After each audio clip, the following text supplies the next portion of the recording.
Donald Trump ने कहा कि मुझे कोई जल्दी नहीं है, मैं कोई ख़राब डील नहीं करना चाहता। दूसरी जानिब ईरान की जानिब से भी एक रद्द-ए-अमल सामने आया, और जो रद्द-ए-अमल आया वो ईरानी सरकारी मीडिया की जानिब से आया है। ईरानी सरकारी मीडिया की एक रिपोर्ट के मुताबिक ईरान और अमेरिका के दरमियान एक गैर सरकारी मफाहमत के मुसव्वदे को फाइनल किया गया फ़िलहाल, जिस पे अभी कुछ चीज़ें बाकी हैं। इसके तहत ईरान को आबनाए हुर्मुज़ से गुजरने वाले जहाज़ रानी पर वसी तर कंट्रोल हासिल हो जाएगा, जिसमें इन बहरी जहाज़ों की दर्जाबंदी करने, उनका मुआयना करने और मुमकिना तौर पर इन पर पाबंदी लगाने की सलाहियत भी शामिल है। जिन्हें वो अपने लिए ख़तरा समझता है उन पर पाबंदी लगाएगा।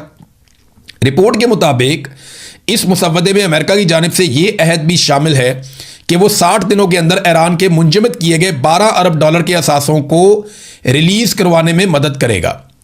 ताहम रिपोर्ट में इस बात पर जोर दिया गया है कि ये मतन अभी हतमी नहीं है और इस पर अभी मुज़ाकरात जारी हैं। ये ईरान के सरकारी मीडिया ने बताया।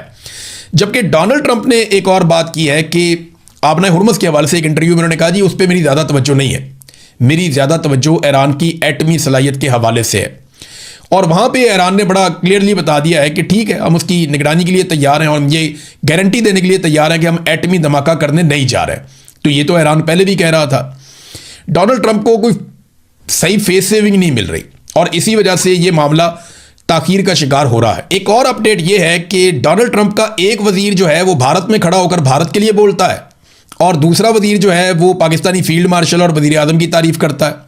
यानी मार्को रूबियो पाकिस्तान के खिलाफ बोला भारत में खड़ा होकर, और पीट हेग्सेट जो वजीर दिफा है वो पाकिस्तान के वजीर आजम और फील्ड मार्शल की तारीफ करता है। ये बड़ा दिलचस्प है। देखिए, अमेरिका को अफगानिस्तान में अपने अहदाफ के लिए, ताकि खित्ते पे उसका कंट्रोल रहे, पाकिस्तान की ज़रूरत है, और चीन को कंट्रोल या काउंटर करने के लिए उसे भारत की ज़रूरत है। इसलिए वो दोनों को साथ चलाएगा। अमेरिका ने पाकिस्तान में हर डिक्टेटर को सपोर्ट किया। ये पहली दफ़ा नहीं हुआ। ये ऐसा नहीं है कि पहली दफ़ा पाकिस्तानी किसी डिक्टेटर की तारीफें हो रही हैं। ये आसिम मुनीर अकेले नहीं है। इससे पहले जब जब पाकिस्तान में कोई डिक्टेटर आया, हमेशा अमेरिकन ने तारीफें की हैं। जब भी कोई ऐसा शख्स आया जिसने कंट्रोल लिया चीज़ों का अपने हाथ में, चाहे उसने सामने आकर मार्शल लॉ लगाया हो, चाहे उसने पीछे से रह के चीज़ों को कंट्रोल किया हो। हाइब्रिड निज़ाम ख्वाजा आसिफ खुद कहते हैं, तो हमें कोई ज़रूरत नहीं है किसी और गवाही की। यानी ये कोई ऐसी मायूब बात नहीं रही पाकिस्तान में कि कंट्रोल आसिम मुनीर के पास है, क्योंकि ख्वाजा आसिफ जो वज़ीर दिफा हैं वो अपने मुंह से कहते हैं और बाकी वज़रा भी अपने मुंह से कहते हैं। कई वज़रा तो ये भी कहते हैं कि आसिम मुनीर साहब की तारीफ करते हुए कि उन्होंने ये फैसला कर दिया, वो ये करने वाले हैं, अब वो करने वाले।